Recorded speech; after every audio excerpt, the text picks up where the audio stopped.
Hi, Max. How are you doing? Great to see you. Good to see you. I'm good, thank you. Very good.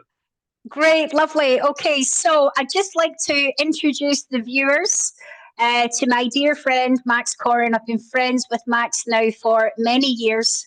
My little pet name for Max is SUPERMAX because if you ever want to know anything, you just go and you ask Max because he's incredibly well read. I'm convinced he's got a photographic memory, and he's without doubt the most talented, magical, amazing rehabilitation consultant that I have ever had the pleasure of working with. And the injuries that I've seen over the years of clients coming in, and I can hold them at a stable level, perhaps along with a chiropractor and osteopath, just so that they could, not be in pain, go to work, whatever. And when I met Max years ago, what was brilliant was I started to refer my clients to him, and within a month, he was able to get people out of pain and get them back to work and get them back with their families. So he does an incredible technique called age reversal. He's one of the few people that actually does it from America. And for many years, a brilliant personal trainer and a rehabilitation consultant. So I'm delighted that Max has joined us to be the assessor for Sports Massage Courses Europe, and that he's bringing many, many years of his expertise to be looking after the online students on the online platform. So how does that feel for you, Max, that you're now going to be working with the students after all the years of being a professor for all the people that you've worked with your personal training and your rehabilitation? Well, I think it's fantastic. I mean, I've always believed in sort of learning and constantly developing yourself. So it's fantastic that now I can help other people sort of follow on in their journey of learning and qualifying and going out there. I mean, we definitely need more people in the field and the industry of health and fitness and sport. So yes, I'm really looking forward to helping the students get their qualifications, go out there, develop a career in sport, fitness, health. So that's definitely my passion. So I'm really looking forward to helping people on that journey. And when did your journey start? Because I know you've been doing this for a long time. When did it actually start for you? Well, the earliest memory some of the earliest memories I have as a child, so I'd probably be the age of 7 or 8 at what would be for us junior school. A friend of mine lived across the street from me, and he was one of the fastest runners in the school. And I was a little bit jealous because he could run much faster than I could. And I couldn't understand, well, how is that fair? Why can't I run as fast as he can run? So at a very early age, with sort of limited understanding, I recognised that this guy had quite muscular legs. So I realised that if you have like well-developed muscular legs, obviously you can run a lot faster, sprint much faster. So from an early age, I started to understand that maybe if it's like, how do I get muscular legs? And then as I got a little bit older and I started to understand the concepts of exercise and training and, sports conditioning, that type of thing. So that's really where it started for me, was just this curiosity as to how could I improve my physical capabilities. But as I got older, so that's kind of where my interest started. But as I got older, I realized that it's not always, I mean, several years later, I realized that it's not just whoever has, for want of a better term, the biggest engine. It's not the person with the most muscular thighs that can run the fastest. There are other aspects to sports performance. So then I started getting more interested in different aspects of sports conditioning. I got very interested in also the psychological side of things. If you watch, say, an Olympics event, and very often on the day, a lot of the athletes are very, very level in their ability to perform, and it's often whoever's better mentally prepared Yeah. on the day.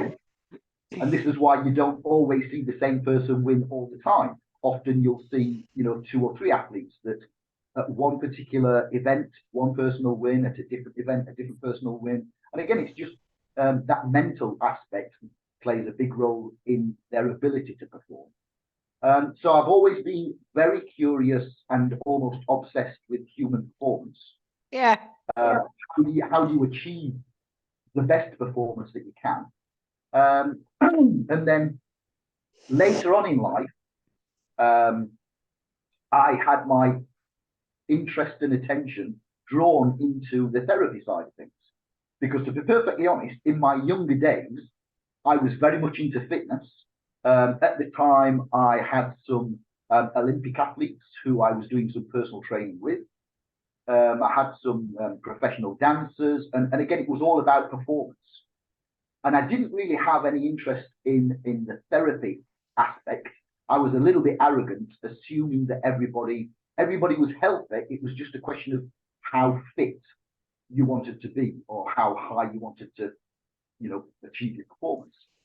But a few things coincided and happened around the same time that sort of made me stop and consider some people don't actually have, they're not fortunate enough to have good health.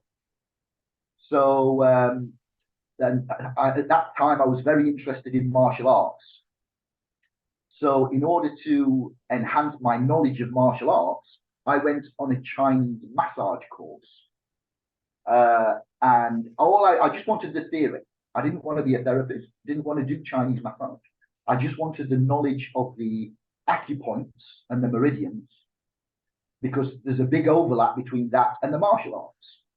Yes. So, but obviously, as with any course, you don't get certified until you've done your case studies and, implemented what you've learned.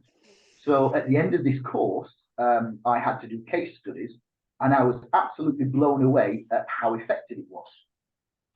And still at the time, I didn't really want to be a massage therapist, but I did consider, if I had this ability to help people heal, it would be very selfish if I didn't use that, to help people.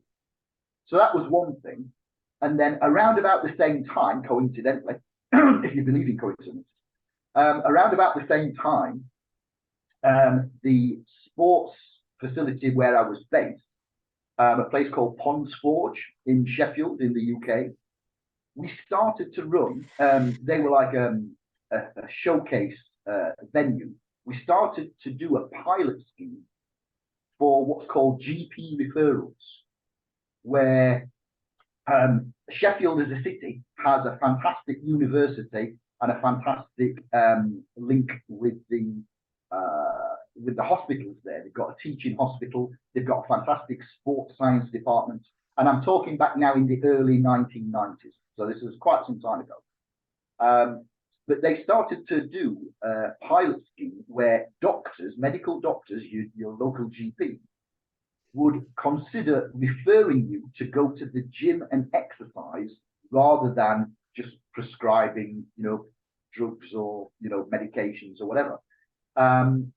So I was part of that early pilot scheme where we started to get people with various health conditions where exercise would benefit them rather than just, prescribing them medications and sending them on the way. So that was an eye opener for me, because suddenly I was dealing with people who weren't physically healthy. That was the first time I'd really started to incorporate designing exercise programs for people who weren't fully healthy. So that was a very interesting learning curve. And those things happening around the same time made me realize that there's definitely a section of society and people out there in the public who need guidance and need help to re-establish their health before they can even consider going on to fitness and sports performance and so on and so on. So I kind of had my interest peaked in that direction, and then again over several years started looking more into that and did various different qualifications. I started with Chinese massage, then because I was doing an awful lot of flexibility work with the Olympic divers and the professional dancers that I had, we used to do a lot of flexibility training. So I went on and did Thai massage. And anybody who's familiar with Thai massage will know that there's an awful lot of stretching and manipulation involved in that. So that's why I did it, really. Again, at that time, I didn't really want to be a massage therapist. I wanted the techniques for my fitness work. But after doing Chinese massage, Thai massage, I realized that if I am going to go down the route of doing massage, maybe I ought to balance that out with things that people would recognize more readily. So then I went on to study therapeutic Swedish massage as a starting point, and then went on to do an extended training in remedial massage, so actually using massage for aches, pains, and injuries, and also sports massage to apply massage for physical activities, pre-activity massage, post-activity massage, recovery, etc., etc. So at the end of all that, I finally finished with about 6 different massage qualifications, which are, again, I just select whatever techniques and whatever knowledge is relevant to the person that I'm seeing these days. So that, after doing that, I was kind of doing my personal training that I've been doing for quite some time, and also my hands-on sort of remedial therapy, combining sports massage, remedial massage, the oriental massage. And then after a few years, I got my interest piqued by a guy called Pete Egoscue, who teaches structural health. So I was in London on a seminar all about health generally. I think it was like a 3-day event just talking about health. And they were doing a presentation about this method of structural health called the Egoscue method. And I found that absolutely fascinating. So they said 2 things that really caught my attention, because up to that point, if somebody had come to me with, for example, a slipped disc, at that point in time, that would have been beyond my training capacity. That was beyond my skill level. So I would have referred them on to somebody else. And I remember them saying that we stop people having unnecessary surgery for things like slipped discs. And that really caught my attention, because I didn't know how to fix a slipped disc at that point in time. And also they said that we try to avoid people having unnecessary joint surgery, for replacement knees and things like that. So I was very curious and wanted to learn more about this Egoscue method of biomechanical rehabilitation. And also the thing that really surprised me, because up to that point, I fully understood hands-on therapy. I'd done a lot of hands-on therapy, thoroughly understood the need to get your hands on and feel what's going on and manipulate and things, what's going on. But when they told me that they don't touch their clients, I was very confused. I'm thinking, so how do you fix somebody if you don't touch them? And one of the things that they explained in this presentation, and it's like, okay, I need to learn this, I need to understand more of this, was talking about how muscles control joints. And whether you have a slipped disc, or whether the cartilage in your knee is degenerating, or whatever's going on, 9 times out of 10, if a joint is in trouble, it's the muscles that are controlling the joint that hold the key to the solution. And, muscles are trainable. The whole point of going to the gym and exercising at any age, doesn't matter how long the issue's been there, but at any age, you can train a muscle. So if there's the concept of corrective biomechanics is all about understanding where the muscle imbalance has been established, and then correcting that through a series of stretches and exercises and mobilizations and things like that to basically recondition the area. So I looked into and studied more with the Egoscue. They call it the Egoscue University, the Egoscue method. So I studied quite a lot with them to understand more of that, and again went on to study more of this biomechanics, because this was at the time new to me. So I went on and studied quite a lot of corrective exercises, biomechanics, and that type of thing. And that was a nice umbrella, because that tied together the personal training that I was doing, because I'd been prescribing exercises for many, many years. But it also, their knowledge of biomechanics lent itself to my hands-on therapy, because it gave me a deeper knowledge of what I could do with my remedial massage to correct these muscular imbalances. So all that happened over a period of maybe 10 years. A lot of people refer to me as a physio. Technically, I'm not a physio. A physiotherapist goes to university and studies a physiotherapy degree. My skill set, if I dare to say, is a little bit broader. It encompasses a lot more than a physiotherapy qualification. But it's much more specialized. It happened over a long period of time. So I spent a lot more time on each individual aspect over a long period of time. So I now refer to myself as a rehabilitation therapist. I still do my personal training, but most people know me for the rehabilitation sessions that I do. I mean, certainly my experience of working with you now for, let's say, it must be about 6-7 years that I've worked with you now, Max. I had never met another therapist that works in the way that you do.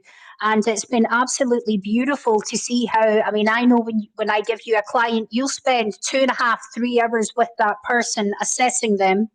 You'll then go away, you'll write an individualized program of movement exercises for them. And then you see them again in about a month's time, and you work with them with remedial massage or different other therapies, and then you reevaluate them, their exercises, how they're going, and you take them on a journey where you're actually able to rehabilitate the damaged area and get that person permanently out of pain, which is just incredible. And it is great. And we're very lucky to have you here in Tenerife, because I don't believe there is anybody else here that does what you do. And we're very blessed as well that you've helped so many people over the years get their lives back and just be able to enjoy life being pain-free. So I can certainly hear the amount of education. I've seen your CV, I've seen all the certificates, but it's lovely to hear how important education and learning is for you. And I'm very, very pleased as well that you're going to be working with the students on the online platform. You're going to be the assessor for the courses and guiding them through their online case studies, their assessments, and any essays that they have to write as well. So thank you very much, Max, for joining with me today. And I'll catch up with you soon. Great chatting with you, and I'm really looking forward to helping the students through. As I say, my passion is, health, fitness, and quality of life. So I'm really looking forward to being part of the team and helping the students on their journey. That's fantastic. Thanks very much, Max. I'll speak to you soon. Take care. Okay, thanks. Bye-bye.